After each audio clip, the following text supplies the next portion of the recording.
social media, how has that impacted your business for good, bad, indifference?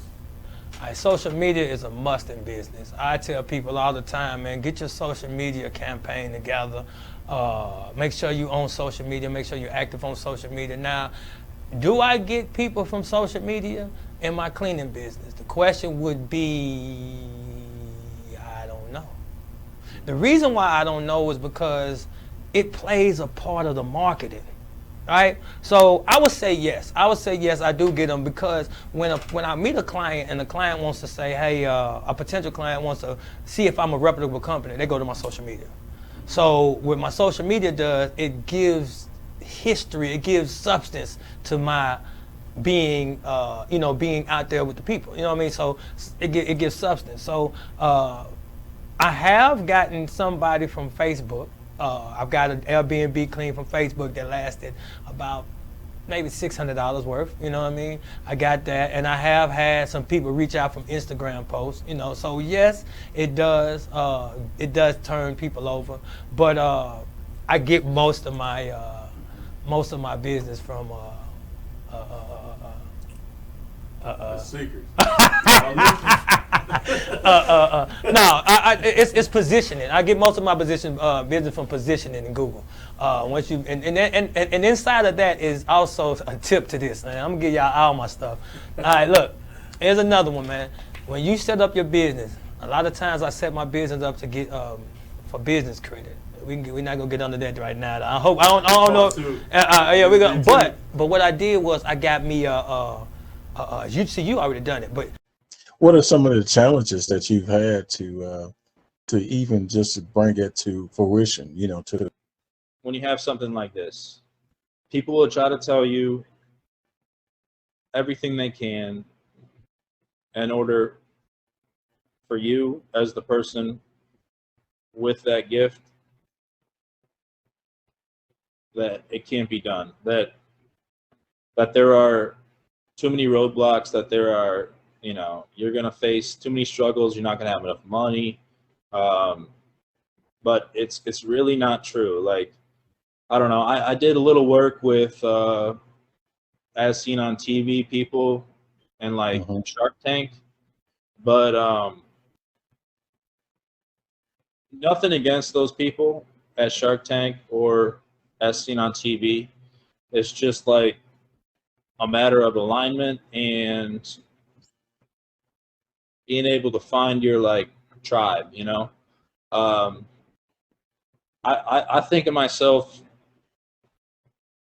this is gonna sound crazy, but I think of myself as like I'm a lion. mm-hmm. I'm not a shark. Gotcha. Sharks are trying to eat each other up, take what they can. A lion is sitting there all day, maybe for several days, just observing, seeing what's going on. And that's the way they find their meal. Something as a young man, as when I was selling drugs, me and the guy that got me selling drugs, we would stay up till wee hours in the morning, talking about how one day we would go legit. And this little greedy voice popped in my head, says, Ron, start selling drugs. You could be the big man on the block now. So sure enough, I just started selling drugs and we started moving a lot of weight. And then next thing you know, one of my distributors got locked up. And I was so afraid of my life at that point. I'm like, they're probably in the jail cell right now. It's saying Rob Halfkey, right? Yeah. They're living that type of lifestyle. It was ugly. That's right. And so I always wanted this business. I wanted to go legit. I got rid of the rest of the drugs, and I was a different man from that day forth. And Man, I really appreciate you sharing that.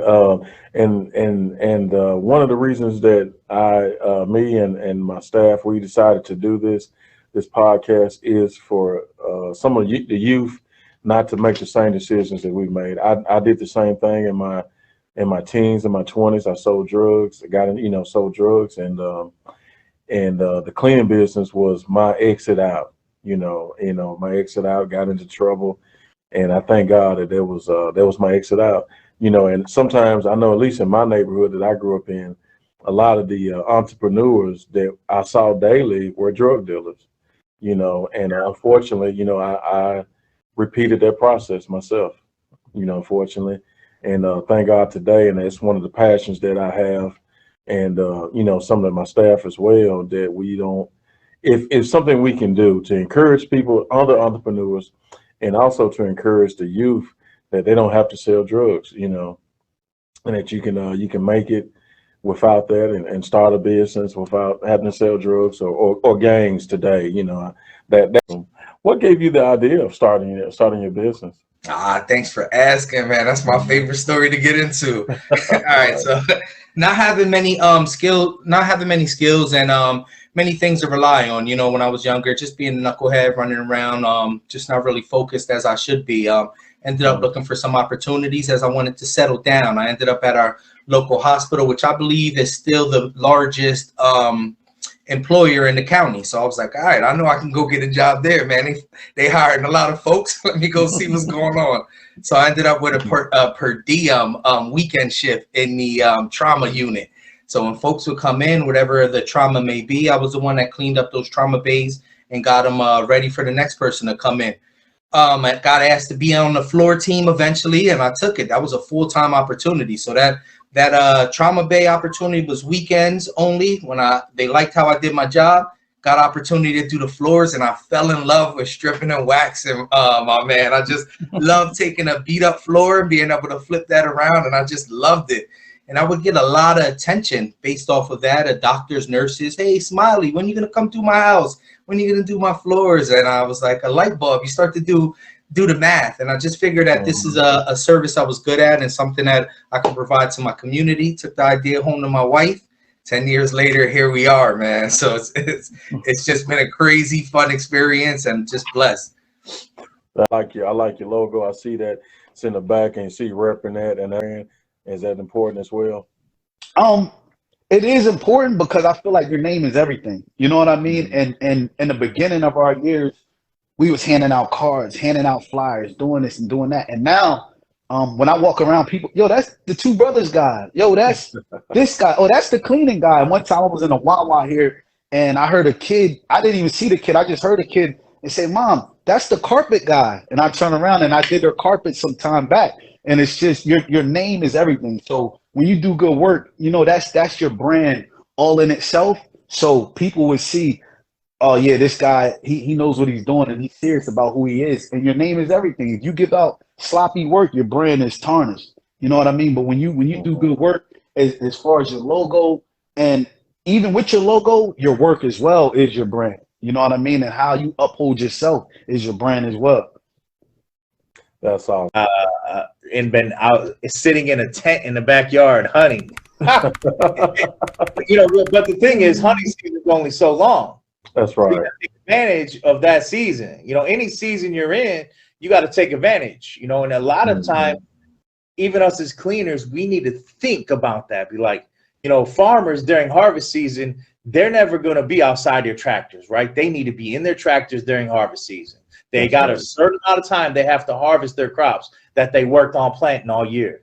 So they're not going to be anywhere outside their crops during harvest season. And we have to put that mentality in our mind that every day is harvest season. I have to hustle every single day. It's not whenever I feel like it. It's not whenever I'm in the mood for it. It's every day I have to hustle to the point where I'm going to make some sales. Ron, they say, Ron, how can you afford all these truck payments you got? Ron, how can you don't you feel like one day the phone's going to stop ringing? I'm not going to let it stop ringing. And so some people in the world, they'd be like, man, this guy is crazy. He's literally obsessed with his business. He's a fanatic. And if you want to be truly successful, you have to be a fanatic. You have to be your cheerleader. Nobody's cheering you on but yourself. Every day you got to pick yourself up and say, you know what? Today's a great day, and I'm going to go out there and I'm going to get it. Every single day you got to repeat.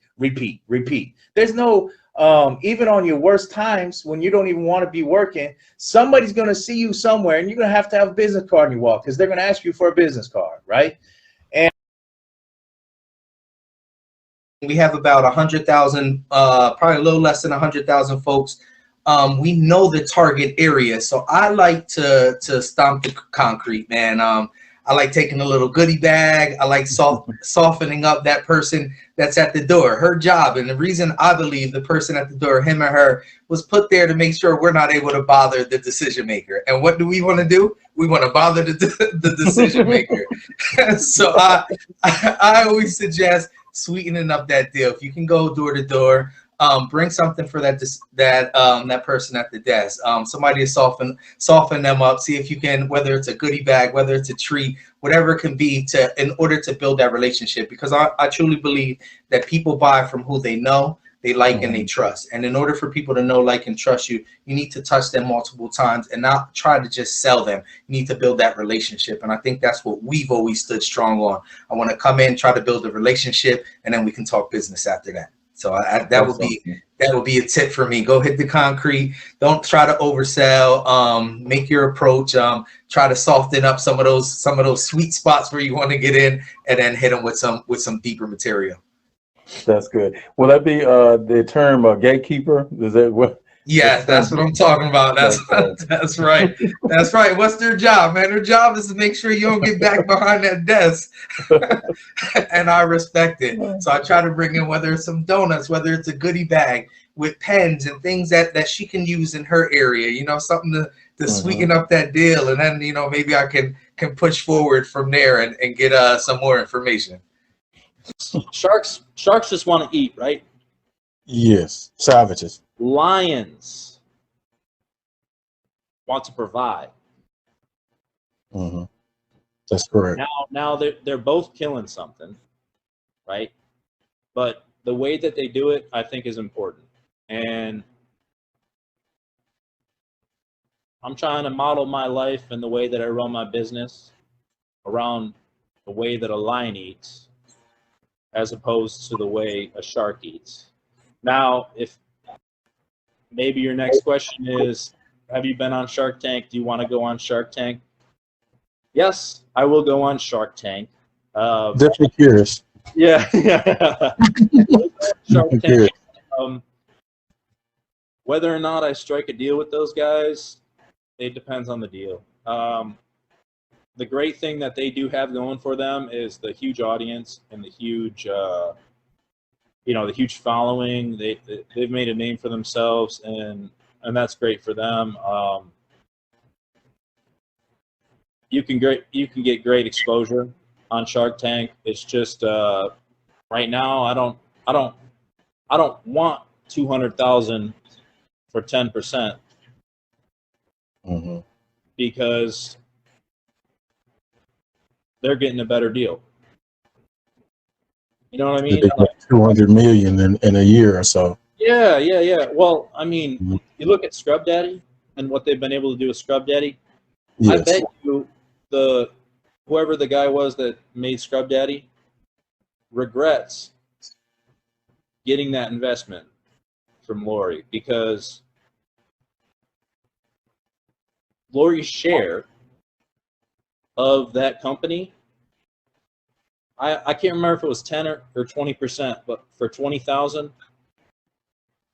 it's the best selling, highest volume product that's ever been on Shark Tank. And I bet you Lori's share is worth 20 million today, right, when she only put in 200,000. So you're looking at a multiple of over 100, in what she put in versus what she got back. So you can see the shark mentality there. Sharks are animals just like lions, Just cleaning, the commercial and stuff, I prefer it, because the new construction is more hard to keep help doing, because it's a lot harder work. So, a lot of people say they want to do it, but it's just hard to keep the help. I understand. Yeah, we've done a new post-construction. We used to call it construction clean years ago, and that's and I got out of it real quick. I got out of it, got into just strictly more office buildings and the commercial side. Yes, the commercial side. So what, say for instance, if there was like a percentage of Airbnbs or commercial, what would you say your percentage would be as far as what you do more or less? Airbnb. Airbnb, okay. Sound like that's your niche service then. Yes. Is it hard finding jobs in that area, or? There's a lot of competition out there in it, but I mean, it's plenty out there. They're building more and more every day. Like over in North Nashville, they're building a lot of them there. So I mean, it's steady more going up as Nashville's growing. Mm-hmm. It is. I've seen a lot of the buildings they doing downtown, especially like I said, North Nashville. When you get closer to town, I would like to spread out, maybe into the other states. Mm-hmm. You know, I hadn't got around to that yet, but I would like to look into spreading out to other states. Oh, the commercial side? Yes. Okay. My guy says, we paying $400 a month for such and such service, and I was telling him what he wanted. It may cost a little more, and I actually marketed it this way because I have an inspector that comes behind my cleaner, and then a lot of cleaning companies, again, like I said, a lot of cleaning companies give a price and they realize they can't get nobody in there, and then the quality of the service drop because they don't have enough to give an inspector to come behind. And you're dealing with somebody that has a business and a business owner. You know what I mean? So I'm not in there cleaning the buildings. Now, if you want to get somebody at the cheaper rate, then you're going to have to deal with somebody that's more local. I mean, more hands-on, one-to-one. So he knows he wants a company. He wants to buy into a system that has somebody that's going to come behind and inspect, because what he's getting now, he doesn't like. So therefore, I can give a little boost on the price. You know what I mean? I give a little boost on the price. So because of the systems that I have created, so that's another thing in marketing. And now you can employees or maybe subs to help you part-time, or if you can explain that. Right now there's me, my brother, and I've got my son part-time, and then of course my wife, she'd been, when we first started the company, I was like, well, how much would it cost for you to clean a bathroom? She's like, well, so there's no amount of money that'll help you clean a bathroom. I'm like, all right. We'll be cleaning bathrooms. Well, you look at today and she cleans bathrooms. She's like, yeah, I'll just go clean the bathrooms. I don't want y'all to touch them. So me and my brother and my son, and me and my brother and son, we pretty much do between strip and wax and whatever. We pretty much do it all. And she's the better waxer, so she's quicker at waxing than I am. Really? Yeah, I mean she's quick for what she does. So she's sort of she's the brains and I'm the muscle. Right. I've seen you swing that machine a few times, that swing machine. Yeah. Well, that's awesome then. So she's a good waxer. Go to sleep for 8-9 hours. Then you turn around, it's time to go do another job, and you do that job, but he can't go get no more money or no more business because you and him got to go do another job. Yeah. When he should train you, and if you really want to prosper in this company, train you. Hey, look, you play me. I'm gonna go try to find some more work. So when we get through with this job, we automatically got somewhere to go. Always keep somewhere to go. Keep your book full. When you want your book running over, worry about how to deal with it when it's time to go to it. Just keep the books full.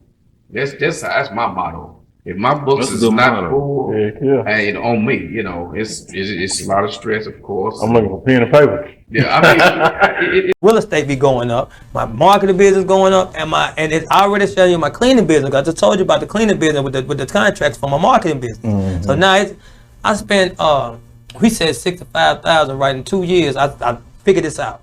I just told you $11,000 and going up next month. That's 11 times 10.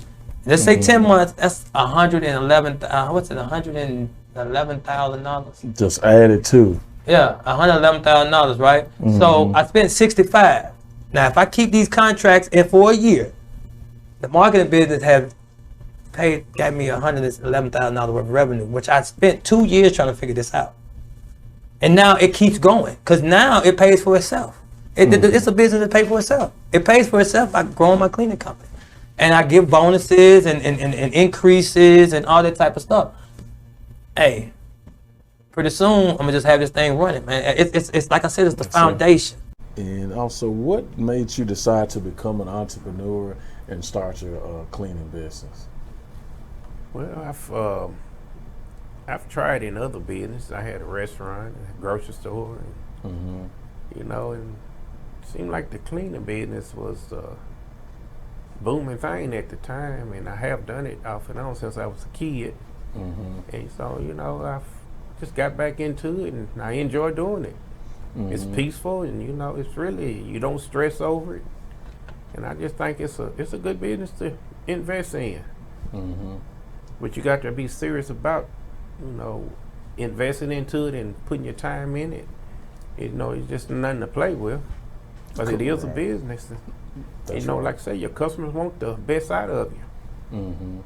So, you know, that's what I believe in, you know, putting your best into it, and whatever you do in life. Like I said, just keep it honest. Keep it honest. I remember that's the secret. Keep it honest. Keep it honest. That goes a long way. It does, man. There's so many dishonest people and people running game all the time. You got to keep it real with people. That's right. All right, y'all heard the secrets. Keep it honest.